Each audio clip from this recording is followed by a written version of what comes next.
Over the last 24 hours, we have identified 1,727 new cases of COVID-19 in Alberta and completed more than 19,000 tests.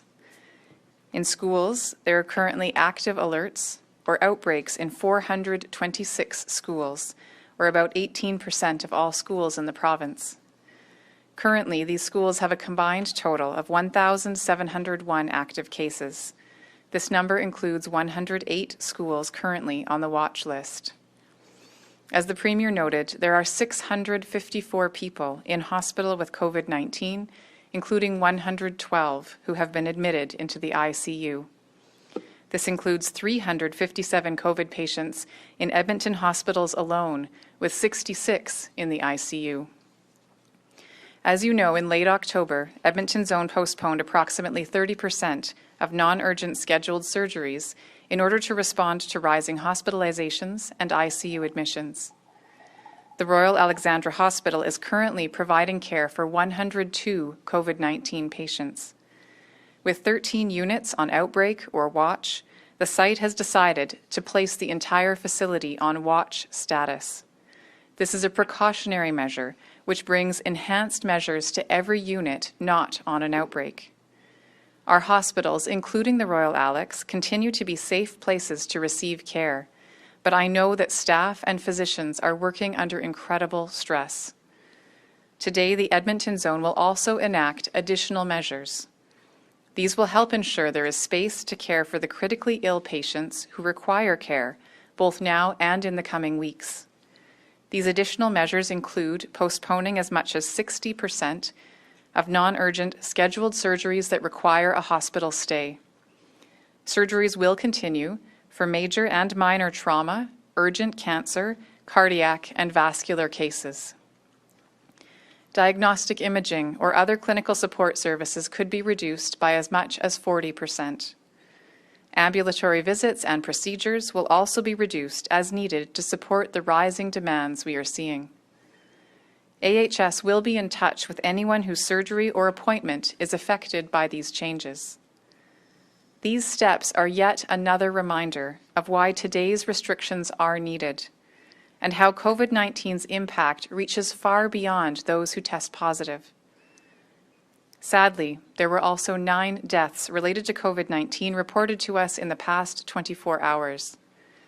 I want to express my condolences to anyone who is mourning the loss of a loved one, to COVID-19 or any other cause. This has been a long year for all of us. For more than 9 months, I have provided regular numbers and statistics of the virus and how it is spreading. It is easy to lose track of the big picture. Today, I think it's important to highlight the impact that COVID-19 has had on the province. Since the first case was confirmed on March 5th, more than 72,000 Albertans have been diagnosed with this virus. This includes more than 20,000 who are actively infected at this moment.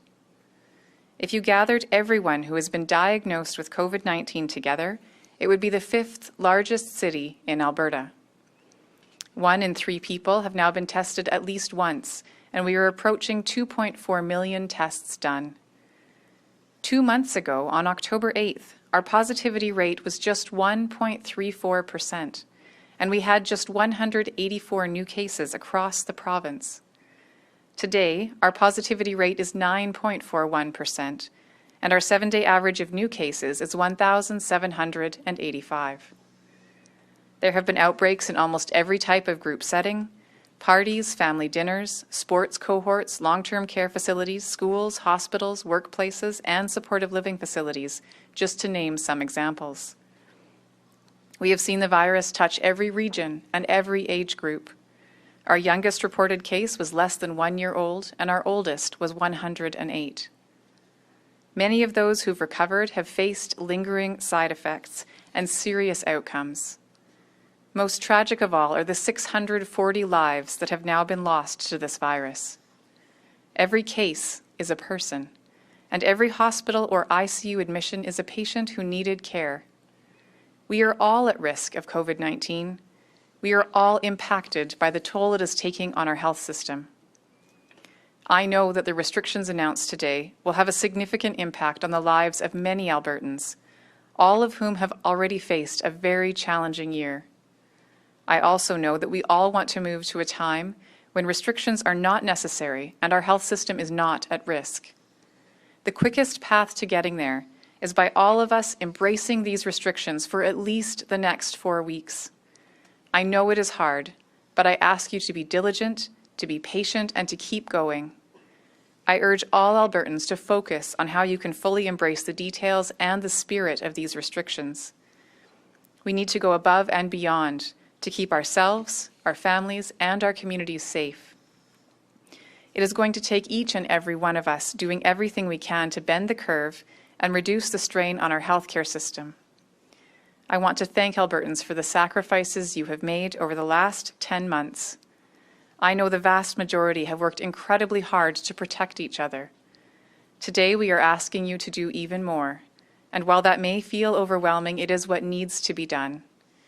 This round of restrictions is the most significant that we have introduced so far, and I believe that this round of restrictions, which again is intended to reduce the number of close contacts that people have with each other, will help us in bringing our numbers down.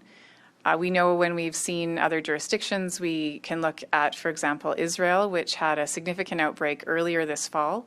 And with the restrictions that they put in place, they actually were able to bring the curve down faster than they did in the first wave. And I think that this comprehensive measure that's going into place today across the province really emphasizes that when we all work together, we all follow these restrictions, we can bring the numbers down.